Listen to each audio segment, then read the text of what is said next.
La historiografía del siglo XIX incidió en una idea sobre María Luisa de Orleans, una idea que ha perdurado hasta prácticamente hace unos años, y es el de la reina estéril. No había espacio para hablar de nada más, sino para incidir en que María Luisa de Orleans había sido incapaz, de Carlos no se hablaba, de dar un heredero a la monarquía. Obviamente con Mariano de Neuburgo se repetirá, pero la gran esperanza que supuso María Luisa de Orleans, digamos que la marcó de esta manera. Incluso el duque de Maura, que hizo una biografía sobre Carlos II, la representó de algún modo como una niña caprichosa, infantil, que aunque participa en política, pues es como una reina que tiene una pistola y se dispara en un pie. Es decir, sin ningún tipo de una guía política directa. Bien. En este caso yo voy a intentar centrarme precisamente en el papel político que jugó María Luisa de Orleans, sobre todo teniendo en cuenta las nuevas corrientes historiográficas que se están planteando en el estudio de las reinas, el estudio de las mujeres, como la perspectiva de género, teoría del queenship, poder informal, etcétera, ¿no? Y voy a intentar demostrarles que María Luisa de Orleans sí que participó en política y sí que tuvo unos objetivos. Obviamente, como ocurría con las cabezas coronadas princesas, lo doméstico se mezclaba con lo público, los asuntos familiares lo trastocaban todo, pero, como veremos, no fue una reina que se dedicó únicamente a suplir sus caprichos personales. Podemos decir que María Luisa de Orleans lo tuvo todo en su contra desde que llega a Madrid en noviembre del 79 para construir un partido de la reina, y esto por varias razones. En primer lugar, ella no tuvo una experiencia política previa. La familia de Orleans vivió siempre en una corte separada. Felipe de Orleans no fue famoso por ser un gran intrigante político, tuvo intrigas más sexuales y de otro tipo. Y por otro lado, la falta de adaptación de la reina también le perjudicó en su imagen pública y en su mantenimiento en la corte. Obviamente María Luisa, una niña de 17 años, estuvo limitada desde el principio por otros actores políticos con mucha más experiencia, como puede ser, por ejemplo, el duque de Medinaceli, como nos mostró mi amigo Juan, que se convierte en primer ministro en febrero del 80, y por supuesto la reina madre. Mariana de Austria regresa a la vida pública después de un destierro de 2 años y todos los embajadores coinciden en que va a jugar un papel importantísimo, no solo en la política, sino en la propia figura de su hijo. Cuando uno se acerca a la corte de los 80, estará de acuerdo conmigo en que ni siquiera, no sé si podemos decirle facciones, porque los grupos de poder se mueven tan rápido que es casi imposible saber, por ejemplo, en el caso de la propia María Luisa, con quién está pactando, con quién está hablando, porque un día está con el duque de Medinaceli, otro día no se pueden ver. Entonces, es una época muy caótica en la que hay un movimiento político constante, en el que juegan todos los personajes, incluidos los miembros de la familia real. Obviamente, la política expansionista francesa de su tío, de Luis XIV, le perjudicó enormemente. Hay que tener en cuenta que María Luisa de Orleans llega como el trofeo de esa paz, esa boda entre Carlos II y la princesa de Orleans, pero es que meses después de que se firme la paz, Luis XIV no solo no saca sus tropas de Flandes, sino que, como presentó Juan, sigue hostigando, sigue presionando a ciudades y se intenta mantener la paz a toda costa, pero todos saben que la guerra parece inevitable, ¿no? Y, por supuesto, el mantenimiento en Madrid de una camarilla, por llamarla de alguna manera, de insufribles criados franceses, que lo único que querían, a diferencia de la camarilla alemana de Mariana de Neuburgo, que sí que tuvo una proyección política para ayudar a la reina más allá del cuarto, estos criados lo único que querían era obtener beneficios personales, todo ello a veces a costa de la propia reina, como veremos. Por cuestiones de tiempo, Rocío, esto te va a gustar, por cuestiones de tiempo, me voy a centrar en un año que yo considero que es caudal, no solo en el gobierno de la monarquía, sino en la propia vida de María Luisa de Orleans, el año de 1685, para intentar mostrarles 3 asuntos que se produjeron en épocas muy, muy cercanas y en los cuales la reina participaría activamente, que eso es lo que a mí más me interesa. En febrero de 1685 llega a Madrid un nuevo embajador francés, el marqués de Fouquier, con 2 misiones. Una de ellas, terminar de ratificar la tregua de Ratisbona, que se ha firmado el año anterior con el objetivo de llegar a una paz. Y, por otro lado, frustrar un rumor que inquieta al rey de Francia. En París se está diciendo que el rey de España quiere ceder los Países Bajos españoles como dote matrimonial para su sobrina, la archiduquesa. La misión del embajador es, como digo, frenar esa supuesta cesión. Y para ello se valdrá del apoyo político de María Luisa de Orleans. Mientras el embajador, esto lo ha estudiado muy bien mi amiga Rocío Martínez, mientras el embajador presiona a los consejeros de Estado para frenar la cesión, María Luisa de Orleans lo hará al propio rey. Tenemos entre marzo del 85 y junio de ese año discusiones, peleas, que obviamente se entera todo el Alcázar, entre los reyes por la cuestión de los Países Bajos. En marzo, María Luisa de Orleans le recrimina a Carlos que cómo puede ser posible que esté pensando en cercenar su herencia cuando ella solo tiene 24 años y ya la está tratando como incapaz de dar un heredero a la corona. A continuación, culpa directamente a su suegra. Mariana de Austria y María Luisa en esta época tenían disputas por, bueno, asuntos que para nosotros son banales, pero básicamente se estaban peleando por ver quién pasaba la primavera en el retiro, básicamente. Y esto fue una crisis familiar bastante importante. Lo importante es que acusa directamente a su suegra y dice que la reina madre prefiere favorecer a su nieta que a sus propios hijos.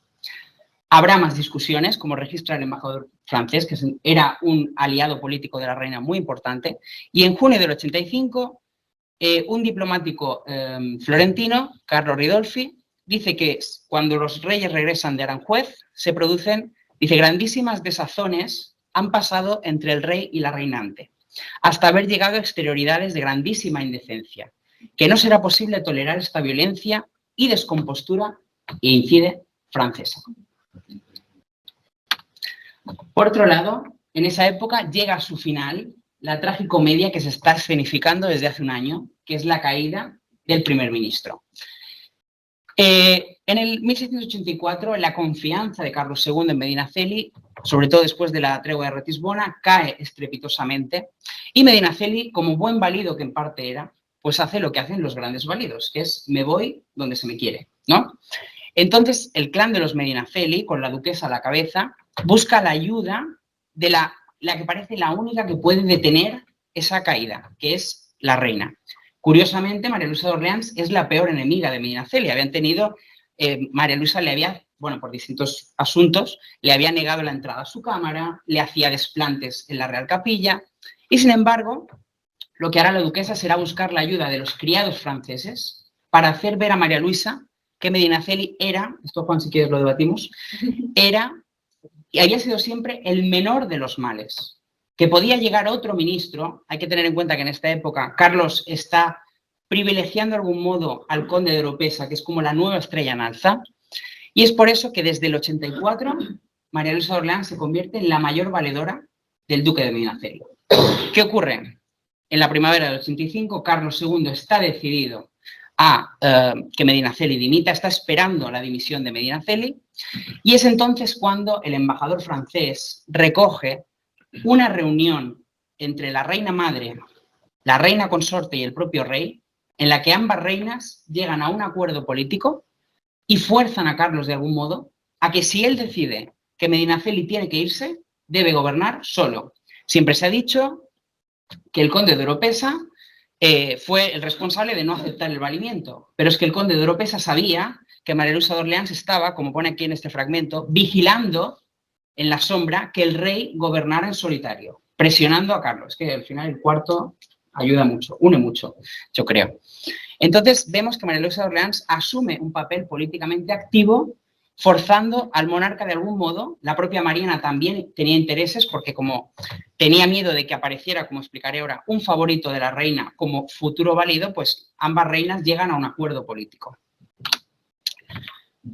Cuando pensamos en un campeón de la segunda esposa, un noble que se plegara a los intereses de Mariana de Neuburgo, todos pensaremos en el almirante de Castilla, ¿no? Pero María Luisa de Orleans tuvo también un noble que se identificó con sus intereses desde que llega a Madrid, que es el conde de Monterrey. El conde de Monterrey se había visto de algún modo marginado del Consejo de Estado cuando llega después de su gobierno de los Países Bajos, sobre todo porque Medinaceli había, digamos, copado el consejo con muchos de sus aliados, y desde entonces la facción o el grupo de los Haro, de la familia Haro, y los Silva, que estaban emparentados, se apoyan en María Luisa de Orleans. En el 85, Medinaceli abandona el Real Alcázar y, a pesar de que mantiene su cargo de sumiller de corps, ya no hay sumiller porque Medinaceli ya no está, y es entonces cuando el conde de Monterrey, que es gentil hombre de la Cámara, es uno de los más antiguos, se apodera de las llaves del cuarto, a pesar de que el condestable de Castilla ha intentado evitarlo de todas las maneras. Con lo cual, los Haro Silva se hacen con el control, por lo menos fáctico, de uno de los lugares de poder informal más importantes del Real Alcázar, que es el cuarto del rey. Pero para complicar todavía un poco más, todo esto está ocurriendo en semanas. Todo esto ocurre en semanas. El secretario del Despacho Universal, uno de los puestos políticos más importantes de gobierno, que es José de Beitia, está obcecado en dimitir. Algunos dicen que porque sabe que Medinaceli está a punto de caer y él no se quiere caer con ese barco, pero lo importante es que la elección del secretario del despacho se va postergando durante meses. El duque de Maura decía que había dos candidatos. Uno de ellos era Manuel de Lira, que estaba arropado por los Haro Silva, y el otro era don Pedro Coloma, marqués de Canales, que estaba apoyado por el conde de Oropesa. Lo que Maura no dice, y sí lo dicen los embajadores, es que son las reinas, las dos reinas, las que apoyan a dichos candidatos.